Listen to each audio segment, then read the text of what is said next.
New expansion, new cards to compare. First up is Execute. Normally, I don't like these 2 energy 30 damage basics, but this new Execute is 60 HP compared to 50 on the other two. There's a lot of things in the metagame like Carnivine, Skarmory, or Litten that might be able to one-shot your Execute, and that bit of extra health can be the difference maker, so I actually think this latest one outclasses the original on the left. The middle one has a very nice curve into Island Executor or Alolan Executor, so if you're using either of those, the middle card is still very strong, but otherwise I'd probably use the new one personally. All 3 starters have 2 different versions of their cards in this expansion. Nighttime Rowlet is a bit weaker, but since you can target anything on the field, you can get some damage on something weak like a Cosmog, which enables you to kill it later with Cyrus, or especially with Decidueye, which targets any wounded Mom with its 2 energy attack, and which can attack the very next turn if you have the rare candy ready to go. Daytime Rowlet is fine, but I think the Skill Dive one is more practical in the deck you'll be using. I often forget the Morlow line exists, so it's funny to see it now has 2 cards. The only advantage of the new one is that it can use any energy, but both Shiinotic cards require Grass, so that seems completely irrelevant. I guess the new one might be worth considering if you're running it in a Grass Psychic dual type deck for Dragon Giratina, but the idea of that is so ridiculous I don't even know why I brought it up. As for Shiinotic, it's close to the same card. One inflicts guaranteed sleep, which will be cured 50% of the time before your opponent even gets their turn, and the other has 10 more HP and prevents the opponent from attacking next turn 50% of the time. Sleep prevents the opponent from both attacking and switching, so theoretically it's more useful. However, it can be cured with status healing items or abilities, while the new one's effect can't be cancelled. Honestly, I think they're about equally viable, but I'd probably run the sleep one. Old Growlithe has a cheaper retreat cost, new Growlithe is a bit stronger. Retreat is a big deal to me, but Growlithe's 70 HP is enough that it can probably just stay in, I guess. This is another one where you could go either way. The colorless energy requirement is a non-factor, since all 3 Arcanines require fire. Arcanine is another case where it's pretty close in my opinion. They have the same HP and energy requirement, but the old one has higher damage, cheaper retreat, and a recoil effect, while the new one has no drawback. Both are pretty difficult cards to build into, and I'd probably use Ninetales before I'd use either of these since it's stronger and sets up faster. But I guess the main use case for these cards would probably be killing Oricorio in an Arcanine EX deck, and for that I guess the first one is better since it kills through Cape. I haven't seen anyone use Arcanine EX since Genetic Apex though. It's not a bad card, but Solgaleo exists now, and even just sticking to fire, both Charizards are much better to build into. Litten can do either 20 damage or 30 damage and it hits itself. I think these cards would already be well balanced against each other, but Incineroar has an attack that's stronger if it's missing HP, so that gives Daytime Litten a huge edge. Of course Torracat hits itself too, but people will often be running Litten with rare candies since Incineroar is so strong even with a single energy. To me, the Daytime one is better, no question.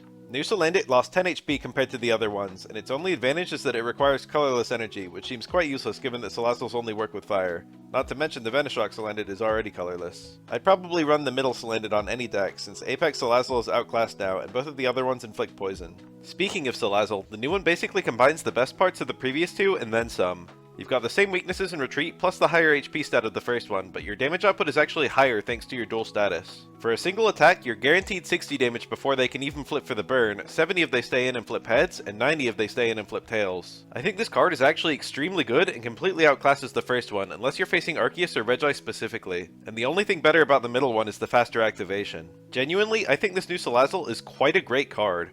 I might be crazy, but I actually think it's totally viable to make a no-EX fire deck with Blaine or Kiawe, and this would probably be one of the stars. Shelter trades 10 damage for 10 HP. 70 is a good benchmark, but 10 is miserable damage. You could go either way, but I'd probably use the new one. New Cloyster activates a bit faster but loses some damage and relies on its attack rather than its ability for damage reduction. But that reduction is a bit sharper, which will justify its marginally lower HP. I think the old one is pretty mediocre, and the new one is a bit better, maybe teetering on the edge of being usable, but there's so many other water cards I'd consider before this one. I feel like I haven't seen anyone use Lapras in like 5 months. It was occasionally used on water decks right at the start. With Manaphy, both of these cards are much better, but I'd probably use the old one which can attack right away and is only weaker than the new one when both have exactly 3 energies. New one seems totally outclassed. Daytime Poplio is a generic attacker, nighttime Poplio puts opponents to sleep.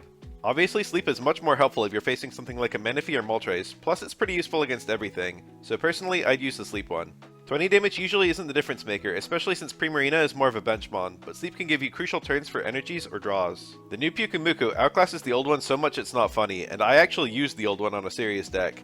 The old one in most cases is a worse version of Farfetch, though it does hit Pokemon weak to water. The new one is kind of like a new Druddigon. Killing it makes you take 50 damage, which stacks on with Rocky Helmet for 70, which is enough to one-shot most basics. Its simple attack is just enough that you can't ignore it and let it sit there in front of you. And technically, you can run it on any color deck. This card is really good, and I think we'll see experimenting with it in the future as a new powerful stall card. Guardian's Bruxish is a basic that does 50 damage for 2 energies, whereas Farfetch'd hits 80 in the same time frame.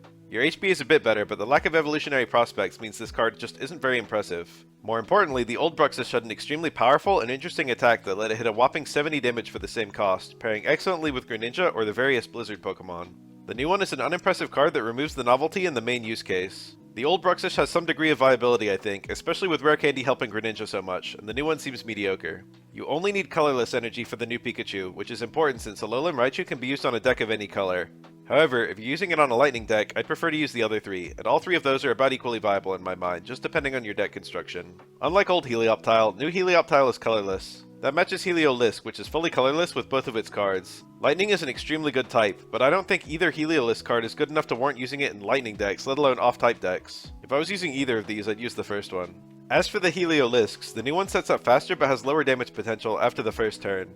I'd run the new one since every energy after the first would be better spent elsewhere. But sadly, on that note, you should be putting even your first energy on something else and just not using this guy. I will say a turn 4 80 damage is pretty good if you manage to hit it, I guess, so the old card just leverages luck to justify itself. The latest Mr. Mime, in my opinion, is just a better version of the first one, stalling for a turn on a coin flip while having the same HP, retreat, attack cost, and weakness. The effect is applied to Mr. Mime himself, so the opponent can't hit you even if they switch out. I think I'd run either the middle one or the right one, but I'd rather run something like Oricorio or Jinx than either of these. Speaking of Oricorio, we got 4 new ones this expansion. 2 of them are the same type and are thus directly competing for a deck slot. The left one's effect is good, but the HP and damage are kind of mediocre for the 2 energy cost. It feels like a lot of investment for a mon that could abruptly die and can't evolve.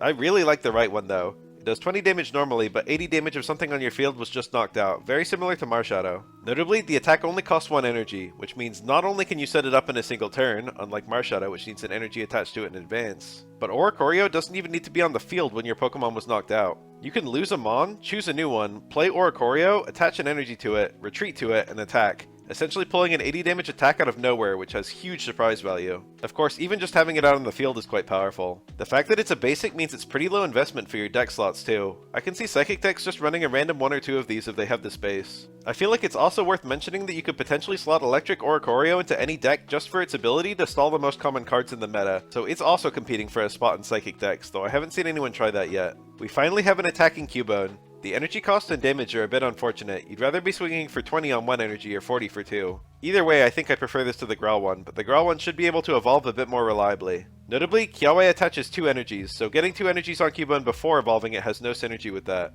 There's an unreleased promotional Grimer that's different from the existing one. The Guardian's Grimer is one of those 30 damage for 2 energy cards that I hate. The new one poisons. I think the poison effect is generally more useful, plus it stacks on with Alolan Muck, which will be more likely to use its more useful statuses if the opponent is already poisoned.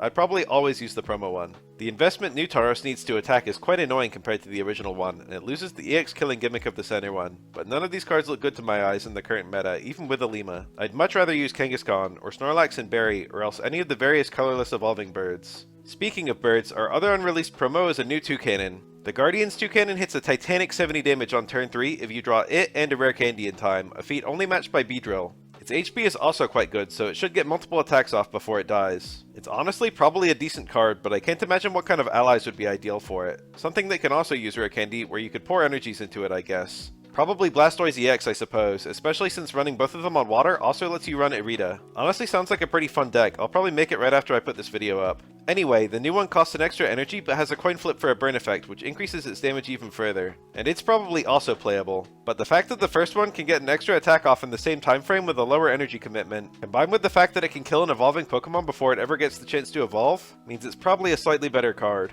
I think neither has a shot to be meta, but I expect both are going to be functional even against top tier decks. That's all the returning Pokemon for now. Not as many this time since we were nicely themed on a specific gen. I'm really happy with most of the new cards, and I've been enjoying the more offense-oriented metagame, though I will say it feels a bit more random. I guess I'll probably scour the new cards for a terrible one and maybe make a video on that. Any suggestions? Thanks for watching.